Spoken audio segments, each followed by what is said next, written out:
What a great way to start off the road trip!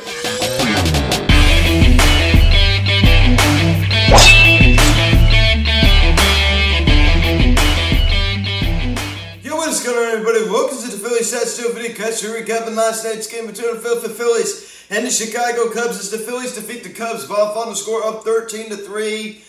A complete smackdown last night in Chicago, Illinois. Now, guys, before getting this video, push subscribe if you have not yet.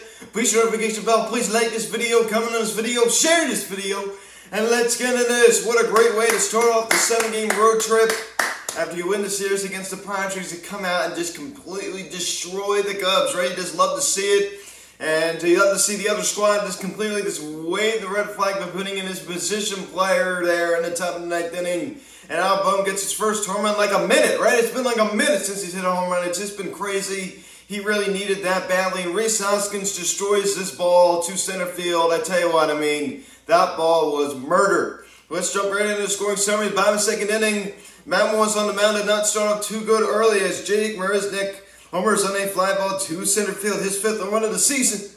And it's now 1-0 Chicago. So Matt Moore, we all know that he's coming off of this good start against the New York Mets in New York. We all know, really, he's just not that good, right? I mean, we all know that. And top of the 3rd inning, Andrew Knapp, he homers on a fly ball to right field. This ball was murdered, ladies and gentlemen. Knapp time, his 2nd home run of the season, his first home run since April against the Braves, right, in the opening series. That was off of Zach Davies, who started this game for the Cubs. And the ball game is tied at 1. So Andrew Knapp getting some playing time. Jay Tuto gets the night off from starting. So Andrew Knapp doing his job right there. We all know he hasn't had the best of seasons. But it's nice to see Andrew Knapp do that. Then about the 3rd inning, the Cubs retake the lead as Javier Baez doubles on a sharp line drive to center field. Chris Bryant comes around to score. And it's now a 2-1 Cubs lead. So the Cubs now retake the lead, a 2-1 ball game. So the last time these two teams faced each other was on August 15th, 2019. What happened? What happened on August 15th, 2019? Oh wait, let's wait. Oh yeah, Bryce Harper the walk-off grand slam. So that was pretty rad. That was at Citizens Bank Park. But the 2-1 Cubs here in the bottom of the 3rd inning. Then with the 4th inning, Didi Gregorius, his 2nd home run since coming off the IL as he homers on a fly ball to right center field, his 6th home run of the season, and the Phillies now tie it at 2. So Didi, we all know he has that pop, and he was able to muscle that ball out. It wasn't hit a country mile, but you know what? It went over the wall. That's what really matters, ladies and gentlemen. It went over the wall. So that's all that matters. So it's now a 2-2 tie. Then in the top of the 6th inning, we would take the lead, and we'd take it for the rest of the ball game. Andrew McCutchen doubles on a line drive to left field. Bryce Harper comes around to score, and the Phillies now take a 3-2 lead. So Kutch, there was some uncertainty, exited the game on Sunday in the 9th inning. So it was a little bit concerns to me he go in the IL, and it was nice to see him last night. And he had a very good night last night. So you just love to see that he was named the Phillies Chevrolet Player of the Game. So you just love to see that. Then the same inning, Rhys Hoskins singles on a sharp line drive to center field. Andrew McCutchen comes around to score as the Phillies now extend the lead now 4-2 ball game. So at this point, it wasn't really a laugher, right? It was still a pretty close ball game. I was still pretty nervous at this point. I'm like, oh boy. Oh boy. Then the 8th inning, Album batting with the bases loaded, and he draws a bases loaded walk. Andrew McCutchen comes around to score. It's now a 5-2 ball game. There's no excuse for that for the Cubs. Bases loaded walks are completely pitiful and they're unacceptable, and I hate when my team does that. Let me just say that. I think you all know that. Then Ronald Torreyes reaches on a fielding error by Eric Sohard over at 3rd. Didi Gregorius and Rhys Hoskins come around to score as the ball went into left field. And it's now a 7-2 ball game. So the Phillies also taking advantage of some bad defense by the Cubs. I mean, not really are they on this bad losing streak, but the defense also did not help them last night. It did not. They just did not look too good out there. So you just love to see that, taking advantage of some bad defense. And then this just put the ball game away, ladies and gentlemen, as Odubel Herrera homers on a line drive to center field. A 3-run shot that scores Album and Ronald Torreyes, and it's now a 10-2 Phillies lead. At this point, I'm thinking, like, it is over. I mean, when we went up 7-2, I'm like, you don't really know with this bullpen. But I think, after the Odubel Herrera home run, I think it was safe to say, hey, I think we won. I mean, when you have a 8-run lead like that, I think it's pretty safe to say, hey, we won. Duber, he needed that badly. He needed that badly. He's 6 home run this season. He's still yet to homer Citizens Bank Park, but I tell you what, he needed that badly. We don't know how much he's been struggling. So you just love to see that at El Torito. Hopefully that's a sign of things to come. Then in the bottom of the 8th inning, Javier Baez gets the Cubs a little closer as the homers only fly ball to right center field. His 19th home run of the season, and it's now a 10-3 ball game. So Javier Baez now 19 home runs is crazy, right? The guy who was on the cover of MLB The Show 20 over on the Cubs, about to be a free agent this upcoming offseason, trying to prove his worth on a contract year. And then down in the 9th inning, Rhys Hoskins going against Eric Sohar. Cubs put a position player on the mound as Rhys Hoskins homers on a fly ball to center field, a deep fly ball, a 2-run shot. Also scores Bryce. That was Rhys's 19th home run of the season. And it's now a 12-13 score. Absolutely just crazy. I mean, Rhys Hoskins murdered that baseball. And, I'm sure the unwritten rule people are like, I'm sure they're probably getting upset because we hit a few homers, off of this guy. And you're like, you're breaking the unwritten rules. Well, you know what? Big deal. Big deal. Live with it. Deal with it. I mean, who cares? I'm going to say the same thing if this was the Cubs. There's no problem with this. I see no problem with this at all. So Rhys Hoskins plummeted that ball to center field, and then the same inning, Alec Bohm, he needed this. I mean, he really did. His first homer since early May. He homers on a fly ball to right center field.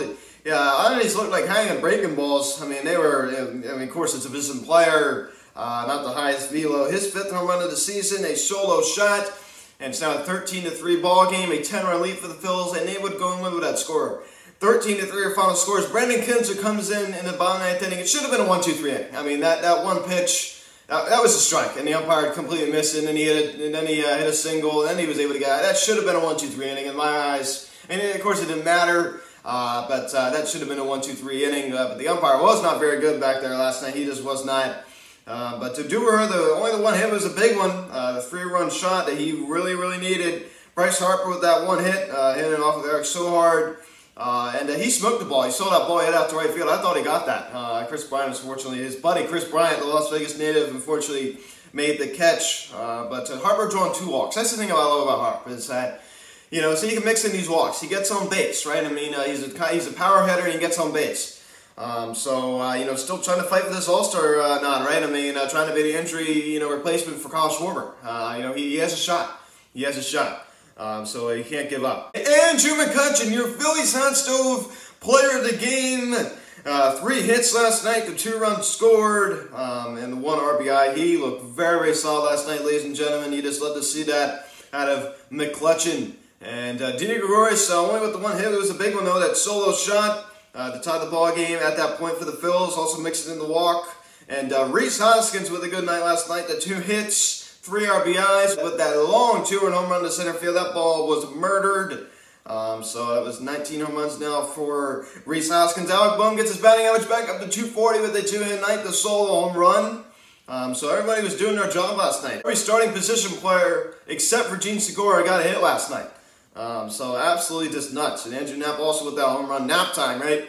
So it's been a while. He was due for a homer, right? First homer since April. As you take a look at Matt Moore's start last night, 4 innings, 5 hits, 2 runs, all 2 earned, 2 walks, and 4 strikeouts. So out of a guy like Matt Moore, I guess those are not bad numbers. I mean, he's just not that good. He's just not. He's washed up. I mean, you just say it. He's just washed up. He's past his prime. I don't think you need even to say that. I think we all know he's past his prime. So this is the kind of performance you expect out of a guy like Matt Moore. Signing Chase Anderson to Matt Moore was a big mistake. I said it from the very beginning. And, look at the Mets do with Taijuan Walker. It's just really, really a shame that we passed on him. It's just a disgrace, really. But Connor Brogdon, 2 great innings last night coming out of the Phillies bullpen. He looked very, very solid. Gets to win now, 5-2 on the year. And Archie Bradley also looked great. And even Jose Alvarado. Now, I will say this. I mean, he did allow that home run to Javier Baez. Jose Alvarado still frustrates me. I'm not a big Alvarado fan. I'm on record saying that. But Brandon Kinzer, I'm going to go back to it again. I mean, he had a very, very solid bottom of the 9th inning. That should have been a 1-2-3 inning. I mean, the umpire cost him. It's really not the of course, it's not the end of the world since we won this ball game. But I'm just going to say, I mean, those who are wondering, you look at the box score and say, oh, he allowed 1 hit.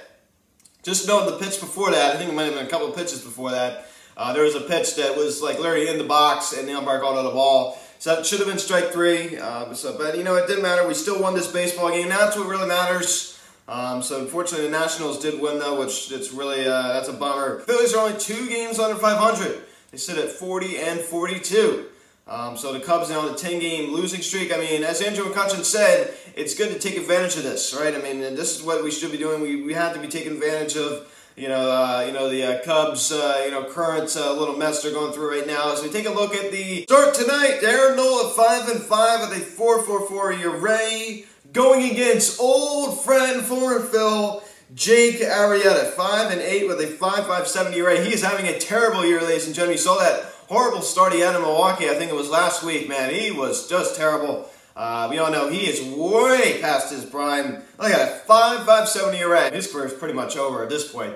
I don't know who would want him after this season. He is just a disaster, ladies and gentlemen. I'm just so glad he's not in the Phillies anymore. That was just one of the worst contracts in Phillies history. 3 years, $75 million for a guy, that had an ERA well before, majority of his time with the Phillies. Just not a very good signing for the Phillies looking back. So hopefully we can lay him up tonight and show what a disaster he was in a Phillies uniform. Hopefully we could do that and show him who's boss, right? I mean, I want to see a Bryce Harper home run tonight with a guy on base. Let's just see that. So I'm very, very proud of this team. I really, really am. I mean, we were all concerned about the Andrew McCutchen little injury. I was concerned yesterday morning about that. I'm like, here we go. We just got T back. This lineup is as healthy as it was on opening day. And now, it looks like we might lose Andrew McCutchen. It's like, to put the hand over the face and let it drop. Like, oh, my goodness gracious. But luckily, it was nothing serious. I mean, he's back. I mean, you saw he looked great last night. So, that's a really good sign. So, the Phillies did a combined total of 5 home runs en route to the victory. I just love to see that, man. I mean, I'm going to say it. I said it before. I'm going to say it again. We needed a victory like last night pretty bad. We just did. So I'm really proud of this team. And the Braves lose 11-1. They're still 2 under 500. Fortunately, the Mets did win. The Mets still, I still don't think they're legit. I just don't. Even if they make the playoffs, they're not going to go anywhere in the playoffs. I can just guarantee you that right now. They win 4-2 over the Brewers. They just don't scare me. And the Nationals, unfortunately, like I said, did win as they're only 1 under 500. The Nationals, another team, I just don't really think they're legit. They win 7-5 over the San Diego Padres, team that we just played. We all know the Arrieta. I mean, he's coming off of, like I said, this really bad start against the Milwaukee Brewers. We got to go out there and just light him up. We got to go out there and light him up. I mean, we all know that he's the kind of guy that he's going to throw a lot of pitches, right? I mean, we can get him a lot of pitches. He gets tired and he tends to make mistakes. That's the thing about Arrieta. When you get him tired, he tends to make mistakes. This is not 2015. We just need to, work the count with him. And, he's the kind of guy that just falls apart quickly. So we all saw it. We saw it in Philly for 3 years. We got to go out there and beat Jake Arrieta tonight. I'm looking forward to this. I'm looking forward to, watching Price go up against him. I'm looking forward to watching JT and, Reese. Hopefully JT's back out there tonight. He probably will be. Most likely, I'd be pretty surprised if he wasn't. That's not a very good sign if he's not. But, guys, thanks for watching this video. Please subscribe if you haven't done yet. Please hit the notification bell. Please like this video, comment on this video, share this video. Check out some social media link in the description section. At Phillies House of Instagram, check it over Instagram, call or text 267-225-5292. Email me. Phillies@stillvet@gmail.com. 8:05 the first pitch tonight. Nola Arrieta. Former teammates going against each other. I'm looking forward to seeing it, man. It's going to be a fun one to watch. And the Phillies also, I forgot to mention, lit up Adam Morgan last night, former Phil, coming out of the Cubs bullpen. We're in Naples, Florida still. It is pouring out, ladies and gentlemen. It is raining like you can't believe it's raining like cats and dogs out there. I went to Crux Philly cheesesteaks yesterday. One of the best cheesesteaks I've ever had. I mean, if you would have had me blindfolded and told me I was in Philadelphia getting a cheesesteak, I would have believed it, man. That was so good. So, guys, thanks for watching. I'm Luke, and I'll talk to you later. Let's go, Phillies. Let's just beat up on Arrieta tonight. I'll see you guys.